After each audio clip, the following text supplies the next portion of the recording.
Florence Nightingale was a pioneer of public health and the founder of modern nursing. Because of Florence Nightingale, nursing is one of the most regulated and respected professions in the world. Named after her city of birth, Florence, Italy, Florence Nightingale was born on May 12, 1820, into an upper-class British family. As a woman of her time and her class, it would have been expected that she would marry, maintain a lovely home, and be a hostess. But Florence Nightingale had very different plans. Though at the time nursing was not a respected profession, Nightingale felt very called to become a nurse.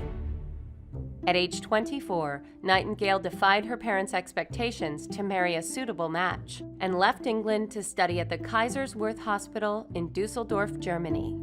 When she returned from Germany, she took a job as a nurse at a hospital in London, and she was eventually promoted after only a year to be head of nursing there. She improved sanitary conditions so much that she garnered a reputation as a reformer and as an advocate for public health. During the Crimean War, the British press made public the horrendous conditions of the wounded soldiers in Turkey. The army turned to Florence Nightingale for help. Sidney Herbert, Secretary at War, reached out directly to Nightingale. When Nightingale and her band of nurses arrived at Scutari, the hospital in the Crimea, they were shocked at what they found. The field hospitals were positioned on cesspools of putrid water. Patients were lying in their filth. More soldiers were dying from infections than they were from wounds sustained on the battlefield. Many of the reforms that Florence Nightingale instituted were quite revolutionary. Nightingale insisted that there be fresh air and water for all the soldiers, that recuperating soldiers receive healthy food to eat to help make them better, and that all of the bandages and sheets and blankets were adequately laundered each day.